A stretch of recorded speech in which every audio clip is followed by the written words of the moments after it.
Ferrari gave Lewis Hamilton millions and their fastest car, and he delivered the worst season of his entire career. Now, behind closed doors, top Ferrari executives are questioning everything from his pace, to his leadership, to his future with the team. Leclerc dominated him, the car felt wrong, and even Hamilton himself said, "With my performance, Ferrari is finished." Is this the beginning of the end? If you want the truth about what's happening inside Maranello before the headlines break, smash that like button, hit subscribe, and join the team that knows what's coming next in Formula One. When Ferrari signed Lewis Hamilton for 2025, the world stood still. It was the kind of move that rewrites history, the sport's most decorated driver joining its most legendary team. This wasn't just a headline, it was meant to be a new dynasty. In theory, it was perfect. In practice, it has become one of the most painful failures in recent Formula One memory. Hamilton didn't arrive to develop a project. He arrived to win instantly. Ferrari knew that. That's why they threw everything behind him. The car, the resources, and the marketing machine. Yet just weeks into the season, signs of trouble surfaced. The SF-25 wasn't behaving. The front end bite Hamilton relies on was inconsistent. His braking points were off. And race after race, his frustration grew. It wasn't just that the results weren't coming, it was that Hamilton looked lost. By round 6, the situation was undeniable. He was being outqualified consistently by Charles Leclerc, a driver who was once seen as the apprentice to Hamilton's master. In Jeddah, in Monaco, in Spain, Hamilton never looked like he had control. Even his body language was different. Less engaged in engineering meetings, quieter on the radio, more abrupt in media interviews. Something was clearly broken, and not just in the car. The numbers tell a brutal story.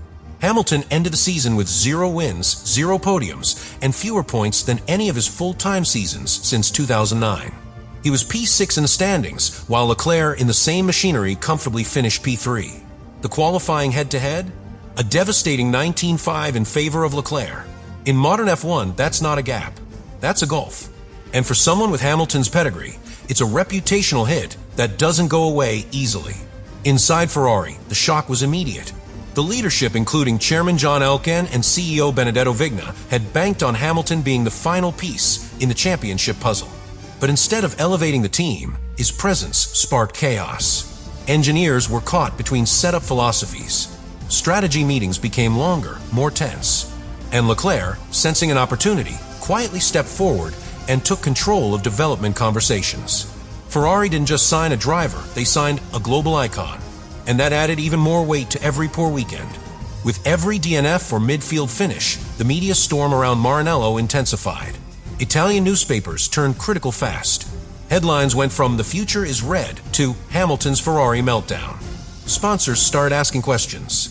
Was this a one-season blip, or the beginning of a $60 million mistake? What's most worrying is how fast the mood changed. At the launch, Hamilton was smiling, joking, wearing Ferrari red like a second skin. By Abu Dhabi, his quotes were cold, his answers short, and his eyes already looking ahead or maybe away. If 2025 was supposed to be redemption, it became something else entirely. A season that forced even Lewis Hamilton to ask if he still had what it takes at the very highest level. While Lewis Hamilton battled to find confidence in the SF-25, Charles Leclerc saw an opening, and he took it. Quietly, without needing to say much, the Monegasque driver stepped up and filled the leadership vacuum that had been left wide open. Race after race, debrief after debrief, Leclerc delivered consistency, clarity, and calm, 3 things that Ferrari desperately needed in a season slipping out of control. The turning point came early. In Bahrain, Hamilton's feedback was vague and frustrated. Leclerc, by contrast, gave the engineers clean, data-aligned input. From that moment on, the balance of power began to shift. Ferrari's technical team, already familiar with Leclerc's driving style and communication, leaned back toward him. Engineers started prioritizing his simulator sessions. Setup directions followed his preferences. He wasn't just faster, he was now leading development. Leclerc's influence grew inside the factory as well. In Maranello, leadership values loyalty, clarity, and results. And Leclerc was delivering all 3. While Hamilton still held star power, it was Charles who walked the corridors with real authority. His bond with performance engineers, his fluency in Italian, and his calm under pressure made him the ideal figure to rebuild Ferrari's internal confidence during a chaotic year. By the summer break, Ferrari had a clear direction, and it wasn't built around Hamilton. The car updates started skewing toward Leclerc's feedback. Balance changes, rake shifts, and even tire preparation strategies were designed to suit his driving demands. Hamilton, aware of the shift, grew more distant. His requests became more radical. His setup experiments, especially in Hungary and Zandvoort, often backfired. It wasn't sabotage, it was structural drift. Ferrari had made a decision. Even the media began to notice. Leclerc became the team's public face again, giving longer interviews, attending more sponsor events, and fronting more of Ferrari's online content. Hamilton, once the headline, had become the subplot. This wasn't personal, it was performance. And inside Ferrari, results always speak louder than resumes. Leclerc was simply delivering more, on and off the track. There were internal consequences too. The engineering team was split into factions, those still loyal to the Hamilton vision, and those fully aligned with Leclerc. At times, communication broke down entirely. Race strategy meetings grew tense. At Monza, one senior engineer reportedly pushed back on a Hamilton tire call mid-race, a move that would have been unthinkable at Mercedes. It was a sign Hamilton's authority was no longer absolute.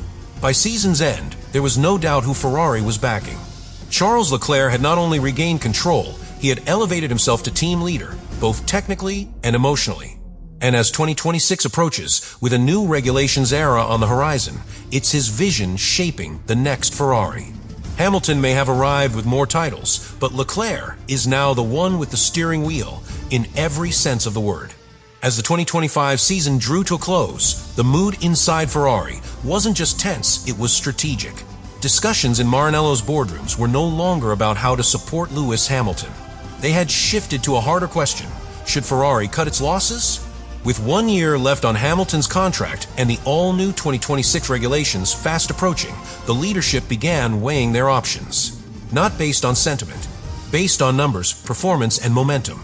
And right now, Hamilton is behind on all three. Ferrari's upper management, including Chairman John Elkann and CEO Benedetto Vigna, had envisioned Hamilton as a bridge to greatness, a world champion bringing title-winning DNA into a structure starved of success. But the return has been underwhelming. No podiums, no wins, and more worryingly, no visible adaptation to the Ferrari system. Internal reports suggest that while Hamilton's feedback remains detailed, it often clashes with the technical direction Leclerc is pushing. In an era of rapid change, Ferrari cannot afford two philosophies. The looming 2026 regulation shift adds pressure.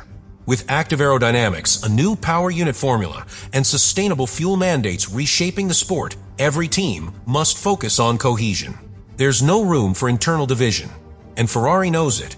That's why the team is already channeling more resources into Leclerc's side of the garage. If Hamilton cannot reverse course early in 2026, it's not unthinkable that Ferrari could explore a mutual termination, especially if rising talents like Oliver Behrman or even Carlos Sainz become available. For Hamilton, the challenge is existential. He came to Ferrari for legacy, but staying could threaten that very legacy. If 2026 becomes another year of being outperformed, the headlines won't speak of greatness, they'll question why he didn't leave sooner. Already, whispers in the paddock hint that Hamilton is exploring options beyond Formula One. His involvement in fashion, music, and social causes is growing. His team has made no statements about racing past 2026. That silence is telling. On Hamilton's side, the frustration is personal. This isn't about failing to win races. It's about feeling sidelined inside a team he believed in. Ferrari doesn't operate like Mercedes. It's more emotional, more volatile, more political. And as results slipped, Hamilton found himself isolated. His influence over the car diminished, his media appearances reduced, and his once commanding presence inside the team became a quiet echo of what it was. The only path forward is performance. If Hamilton can deliver big results in the first half of 2026, beat Leclerc in key races, lead technical breakthroughs, or pull off a shock podium, the narrative changes instantly. His reputation would recover. Ferrari's trust would rebuild. But in sport as brutal as Formula One, chances like that don't last long. And with the 2026 season acting as a regulatory reset, Ferrari might use it as the perfect moment to reset their driver lineup as well. Ultimately, Ferrari's leadership is looking ahead, not backward. They respect Hamilton. They appreciate his global value. But they are not sentimental. If results don't match investment, Ferrari will move on. That's how they've always operated. And as 2026 approaches, the truth is becoming impossible to ignore. This isn't just Hamilton's final season with Ferrari. It could be the final season of his Formula One career.